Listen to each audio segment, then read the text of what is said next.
Leadership एक ऐसा शब्द जो हम रोज सुनते हैं, पर कभी सोचा है कि क्यों कुछ लीडर्स हमें इतना इंस्पायर करते हैं कि हम उनके लिए कुछ भी करने को तैयार हो जाते हैं? जबकि कुछ वो सिर्फ ऑर्डर्स देकर थक जाते हैं। हाँ बिल्कुल। क्या फर्क है इन दोनों में? यही तो सवाल है। आज हमारे पास लीडरशिप के सब्जेक्ट पर कुछ बहुत ही दिलचस्प स्टडी नोट्स हैं।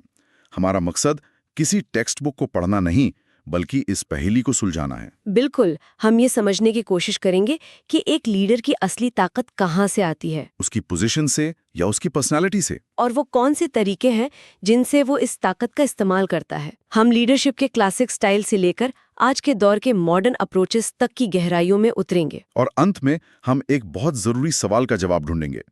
सिर्फ अपनी कुर्सी बचाने वाले सक्सेसफुल लीडर और असल में अपनी टीम को आगे बढ़ाने वाले इफेक्टिव लीडर में क्या फर्क है? तो चलिए शुरू करते हैं। हाँ, सबसे पहले लीडरशिप की परिभाषा क्या है? ये सिर्फ हुक्म चलाना तो नहीं है ना? नहीं, बिल्कुल नहीं। इन नोट्स के मुताबिक लीडरशिप एक प्रोसेस है, कोई पोजीशन नहीं। एक प्रोसेस? हाँ, ये वो प्रोसेस है जिससे कोई एग्जीक्यूटिव अपनी टीम को गाइड और इन्फ्लुएंस करता है ताकि ऑर्गेनाइजेशन के कॉमन गोल्स पूरे हो सकें। इन्फ्लुएंस मतलब जबरदस्ती नहीं? एग्जैक्टली। यहाँ इन्फ्लुएंस शब्द सबसे जरूरी है।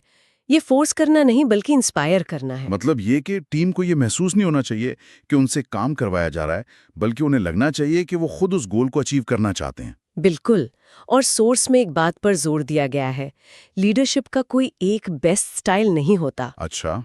ये हमेशा सिचुएशन पर निर्भर करती है। जो तरीका एक क्राइसिस में काम करेगा वो क्रिएटिव ब्रेनस्टॉर्मिंग सेशन में शायद फेल हो जाए। बात तो सही है। तो फिर एक लीडर का काम सिर्फ टास्क डेलीगेट करने से कहीं ज्यादा हुआ। बहुत ज्यादा। सोर्स में 5 मुख्य काम बताए गए हैं। 5।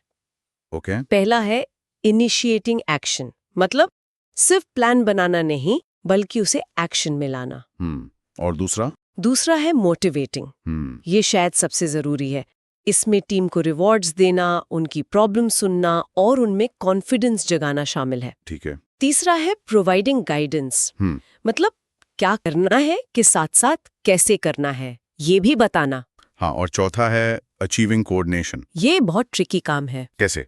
एक लीडर को टीम मेंबर्स के पर्सनल एम्बिशंस को ऑर्गेनाइजेशन के बड़े विजन के साथ जोड़ना होता है। सही कहा, ये तो मुश्किल है। और आखिरी काम? आखिरी काम है रिप्रेजेंटिंग द ऑर्गेनाइजेशन, यानी अपनी टीम का चेहरा बनकर बाहर की दुनिया से डील करना। वाह, तो ये सिर्फ बॉस बनना नहीं है, बल्कि एक मोटिवेटर, गाइड और डिप्लोमेट सब कुछ एक साथ होना है। बिल्कुल।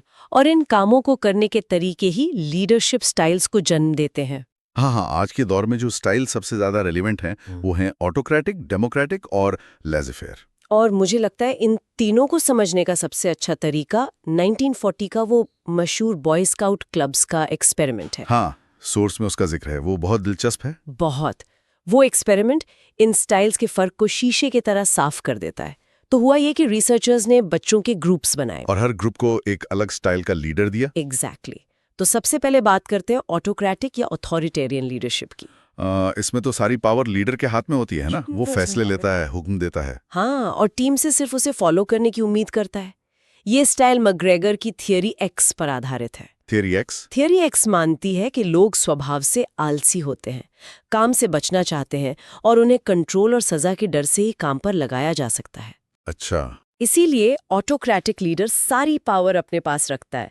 उस बॉय स्काउट एक्सपेरिमेंट में जब ऑटोक्रेटिक लीडर कमरे में होता था तब तो बच्चे खूब काम करते थे, डिसिप्लिन रहते थे। पर जैसे ही वो लीडर कमरे से बाहर गया, काम लगभग ठप हो गया।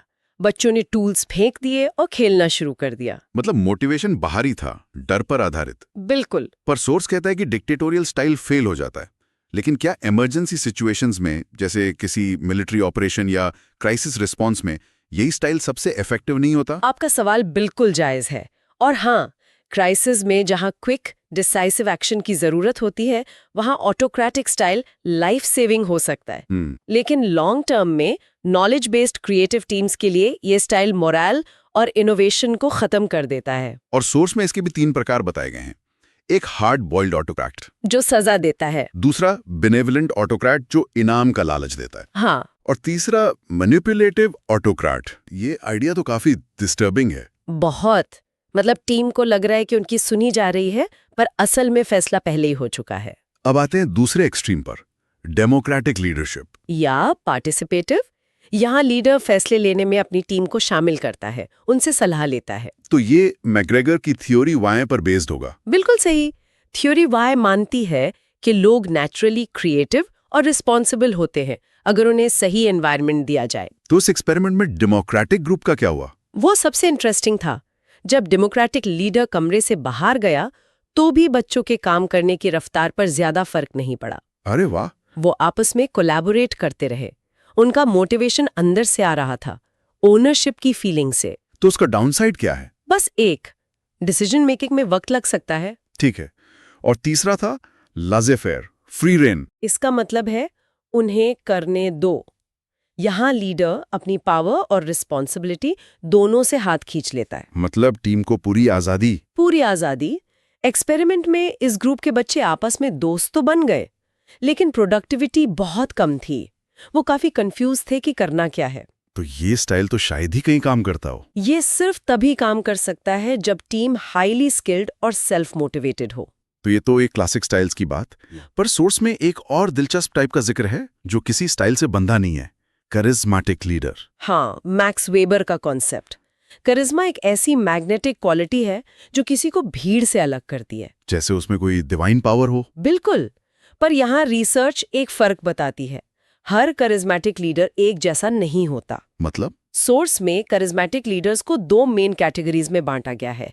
एक है सोशलाइज्ड करिश्मेटिक्स, सोशलाइज्ड, जो अपनी पावर का इस्तेमाल दूसरों के भले के लिए करते हैं, और दूसरे हैं पर्सनलाइज्ड करिश्मेटिक्स, जो सिर्फ अपने फायदे के लिए पावर का इस्तेमाल करते हैं। एग्जैक्टली। एक सोशलाइज्ड लीडर एम्पावर्ड फॉलोअर्स बनाता है, जबकि पर्सनलाइज्ड लीडर ओबीडियंट डिपेंडेंट्स। ये बहुत बड़ा फर्क है। अब कहानी में एक बहुत ही मजेदार मोड़ आता है। आज की मॉडर्न वर्कप्लेस। हाँ, यहाँ ट्रांजैक्शनल और ट्रांसफॉर्मेशनल लीडरशिप की बात आती है। और ये आज के मैनेजमेंट के लिए सबसे रेलेवेंट कॉन्सेप्ट्स हैं। ट्रांजैक्शनल लीडरशिप एक तरह का सौदा है। सौदा। हाँ, इसका सीधा साधा फॉर्मूला है। तुम टारगेट पूरा करो, मैं तुम्हें रिवॉर्ड्स दूंगा।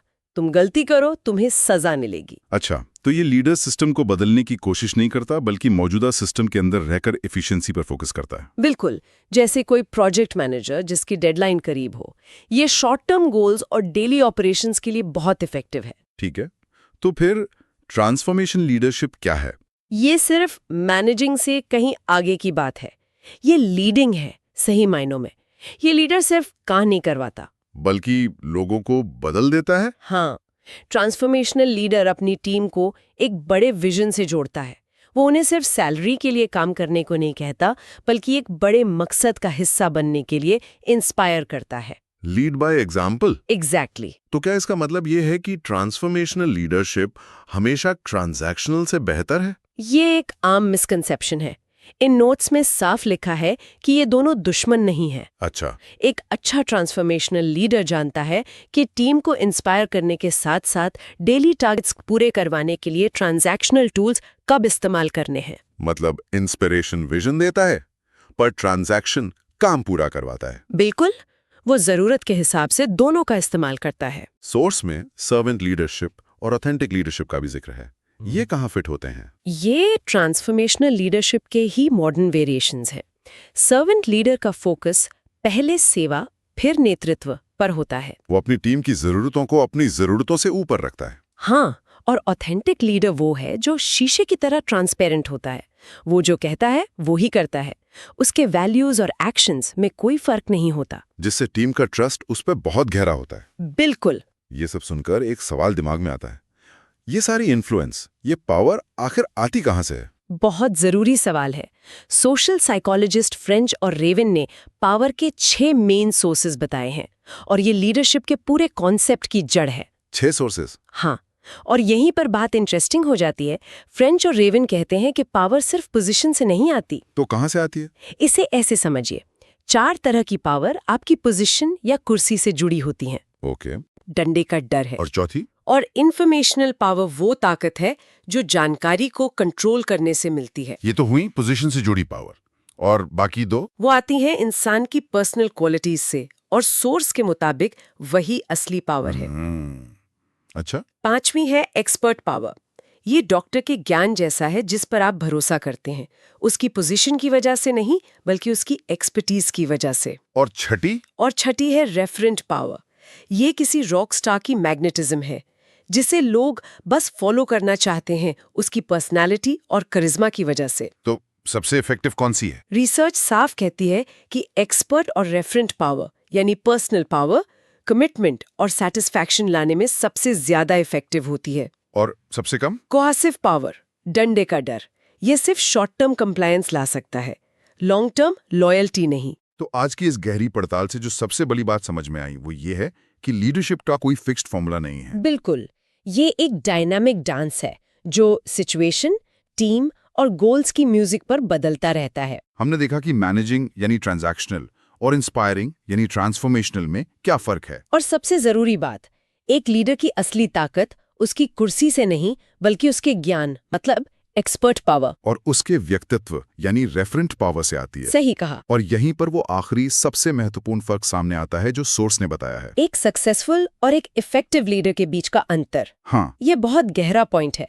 सोर्स के मुताबिक एक सक्सेसफुल लीडर वो है जो ऑर्गेनाइजेशन में तेजी से ऊपर चढ़ता है, वो नेटवर्किंग और पॉलिटिक्स में अच्छा होता है और अपनी पोजीशन पावर का इस्तेमाल करता है। हाँ, उसका फोकस टॉप पर बने रहने पर होता है। और इफेक्टिव लीडर? एक इफेक्टिव लीडर शायद उतनी तेजी से प्रमोट ना हो, लेकिन उसकी टीम सबसे ज्यादा प्रोडक्टिव और सैटिस्फाइड होती है क्योंकि वो पर्सनल पावर का इस्तेमाल करता है। बिल्कुल, उसका फोकस लोगों को मैनेज करने, उनके एटीट्यूड को बदलने और टीम को बेहतर बनाने पर होता है।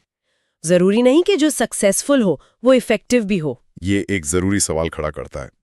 आज जिस तरह से एआई, ऑटोमेशन और क्रिएटिव वर्क हमारी जॉब्स को बदल रहे हैं, हाँ, उसे देखते हुए इनमें से कौन से लीडरशिप स्टाइल्स अगले दशक में पुराने पड़ सकते हैं? और शायद इससे भी बड़ा सवाल ये है कि क्या भविष्य का लीडर कोई इंसान होगा या कोई एल्गोरिदम? और अगर वो कोई इंसान है तो क्या वो सक्सेसफुल होने पर फोकस करेगा या इफेक्टिव होने पर? सोचने वाली बात है।